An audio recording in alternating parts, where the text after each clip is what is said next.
Your Excellencies, the ambassadors from the United States of America, Spain, and France, Mr. Joseph Nathaniel, Chairman of the respected fundraising committee, the great master, Honorable Barrington Watson and Mrs. Watson, and his brother, Mr. Edward Watson, who is here, Mr. Vivian Crawford, Executive Director of the Institute of Jamaica, Dr. David Boxer, the Chief Curator of the National Gallery. Give him a round of applause.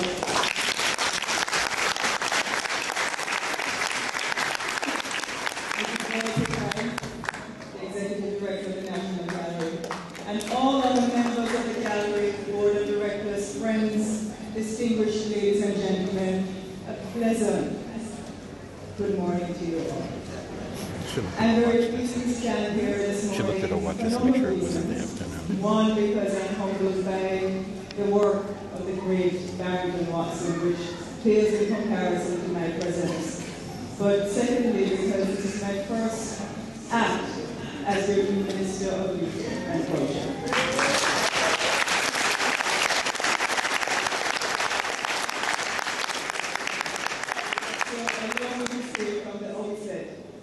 Even though I stand here, I'm relying on many of you to hold my hand to take me through these halls as I seek to do my best to ensure that the National Gallery is not only situated in downtown Kingston, but in the hearts of many persons around the world, so that our culture can be taken to the four corners with pride and privilege and prestige, not only for the 50th anniversary celebration, but for years to come.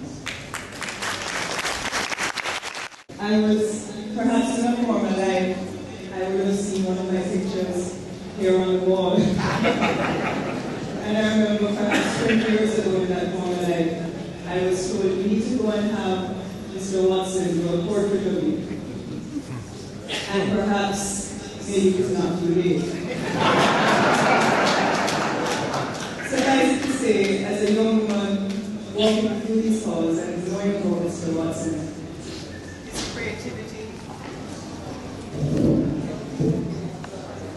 his creativity and certainly his depth, I believe, signals what the best of Jamaica has to offer.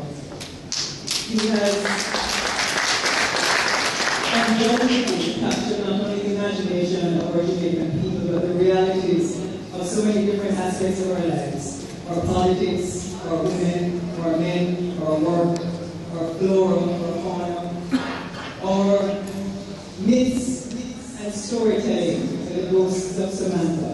And I really think he liked that ghost very much in seeing some of his work. But it doesn't stop here. And I think Mr. Watson is a living testament of the best of Grand Jamaica. And certainly as a minister, I want to say to all of you that I've been working very closely with the National Gallery to ensure that the work that is here, and certainly the legacy of persons and artists like the great Barrington Watson lives on through our young people. We need to actually put our creative industries, our art, our talent, our culture on the map. And the only way that we can do it, because it is one of the pillars that best suits us for competition on the global economic scale, is to harness all of you who are here. Your support, your compassion, and certainly your drive to want to see you well.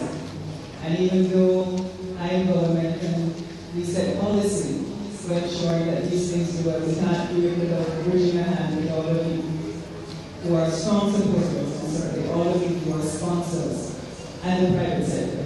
You've done a tremendous job in keeping this gallery open and in prestige. I know the budgets that you have, so I know that it is not an easy task. But I want to say to all of you this morning, congratulations. And this exhibition, Barrington Watson Retrospective, is no doubt one that we can all be proud of. And I take great privilege in standing here on my part today. Thank you so much for inviting me.